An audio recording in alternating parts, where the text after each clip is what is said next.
एक ऐसा राजा जिनके पास ब्राह्मण पंडित भी जाते थे ज्ञान प्राप्त करने, जिनका नाम छत्रपति शिवाजी महाराज था। वे न केवल एक महान योद्धा थे, बल्कि वे न्यायप्रिय और दयालु राजा भी थे। उनकी प्रजा उनसे अत्यंत प्रेम करती थी, क्योंकि वे हमेशा धर्म और सत्य के मार्ग पर चलते थे। उनके दरबार में सभी जाति और धर्म के लोगों को समान सम्मान दिया जाता था। एक बार की बात है, महाराज के दरबार में एक विद्वान पंडित आया। वो दूर दूर से शास्त्रों का ज्ञान प्राप्त कर चुका था और अपनी विद्वता के लिए प्रसिद्ध था। उसने महाराज से कहा, राजन, मैं एक विद्वान ब्राह्मण हूँ। मैंने अनेक राजाओं के दरबार में ज्ञान की गंगा बहाई है। मुझे ज्ञात हुआ है कि आप न्यायप्रिय और दानवीर हैं। मैं आपसे उचित दक्षिणा चाहता हूँ। शिवाजी महाराज ने उसकी बात सुनकर पूछा, पंडित जी, आप क्या चाहते हैं? जो भी उचित होगा वह अवश्य मिलेगा। पंडित ने उत्तर दिया, मुझे सोने की मुद्राएं और एक विशाल जागीर चाहिए। अन्य राजाओं ने भी मुझे दान दिया है, तो आप भी मुझे इसी प्रकार सम्मान दें।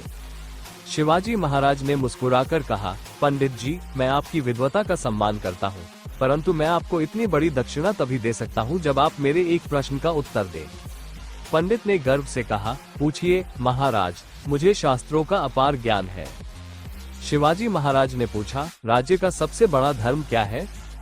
पंडित ने उत्तर दिया, धर्म का सबसे बड़ा कार्य ज्ञान फैलाना और ब्राह्मणों का सम्मान करना है।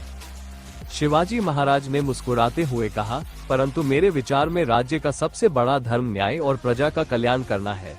मैं अपनी प्रजा के सुख के लिए अपने खजाने को खुला रखता हूँ, परंतु दान केवल उसी को दिया जाता है जो समाज के उत्थान में सहायक हो।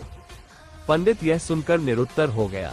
उसने महसूस किया कि केवल विद्वता का अहंकार रखना पर्याप्त नहीं, बल्कि उसे समाज के हित में भी प्रयोग करना चाहिए। उसने महाराज से क्षमा मांगी और कहा, महाराज, आपने आज मुझे सच्चा ज्ञान दिया। वास्तविक राजा वह होता है जो अपने प्रजा के हित को सर्वोपरि रखे। शिवाजी महाराज ने प्रसन्न होकर उसे सम्मान पूर्वक वस्त्र, कुछ मुद्राएं और राज्य के विद्यालयों में शिक्षा देने का अवसर प्रदान किया। इस प्रकार शिवाजी महाराज ने अपनी न्यायप्रियता और दूरदृष्टि से एक विद्वान को भी सच्चे धर्म का पाठ पढ़ाया। इस कहानी से हमें ये सीख मिलती है कि सच्चा धर्म केवल दान लेना नहीं, बल्कि समाज के कल्याण के लिए अपने ज्ञान और शक्ति का सही उपयोग करना है।